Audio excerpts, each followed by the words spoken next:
Selamat siang teman-teman. Hari ini kita mau bikin urap.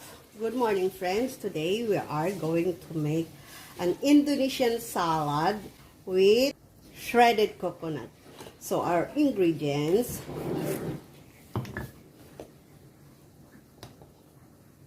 garlic, shallots, ginger, chili or capsicum, and other ginger. And we have this tamarind paste. So all these ingredients, we made it to paste like this.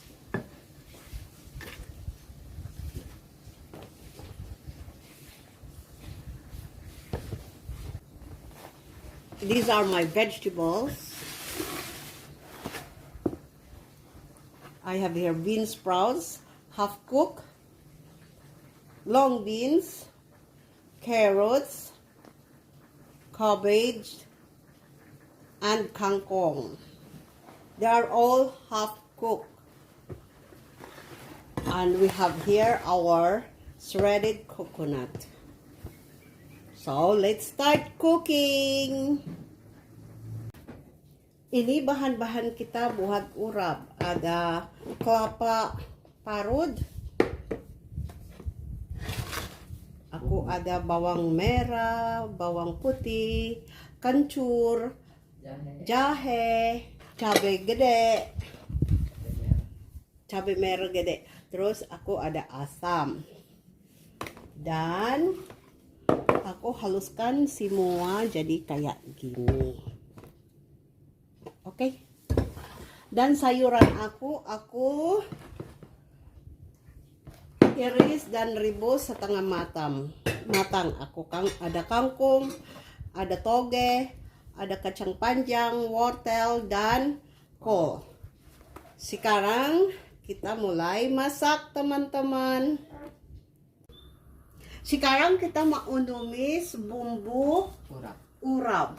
Now we're going to fry all the ingredients, the urap ingredients, like that. Chili, shallots, the main ingredients of our urap.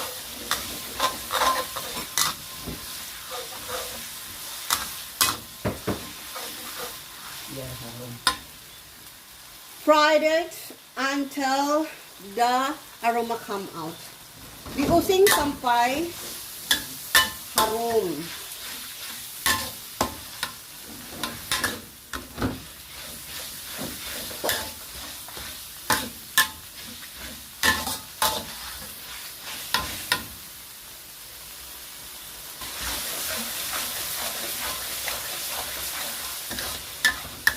Sampai matang, until it's well done or cooked done. Cooked properly. Then we have to add a little bit of brown sugar or white sugar.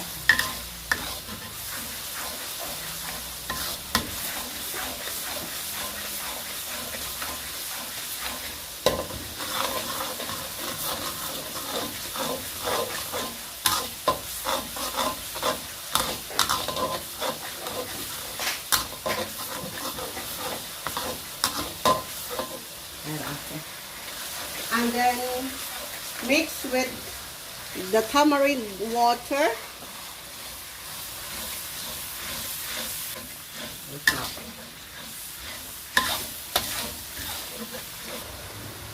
Now I'm going to mix in the shredded coconut.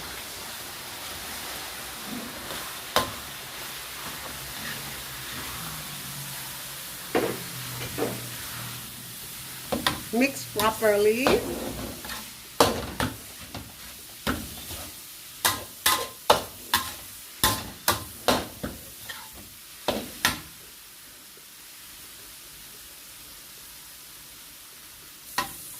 Now I'm going to mix my vegetables little by little or one at a time.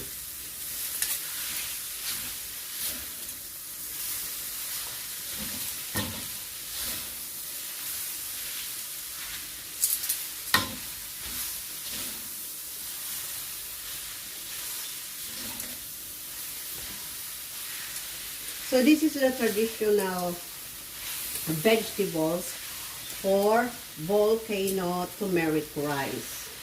A lot of vegetables like this. We must have a lot of urap. Banyakin urap. Karena orang cuman mau, kadang-kadang cuman mau makan urapnya. Apalagi kalau urapnya enak. Endos. Endos kata dia. Endos dyan, ah. Endos.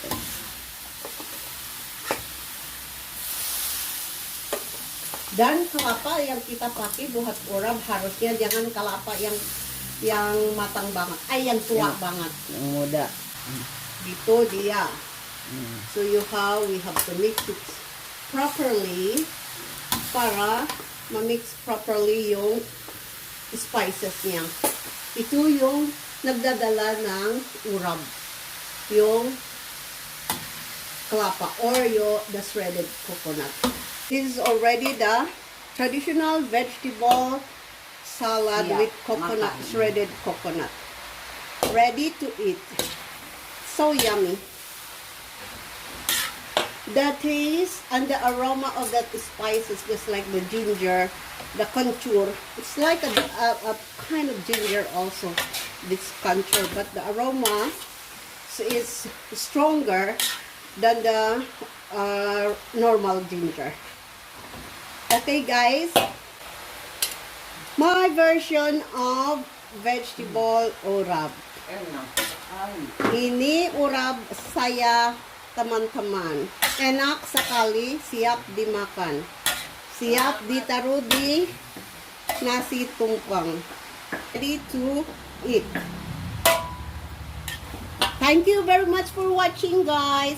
Bye.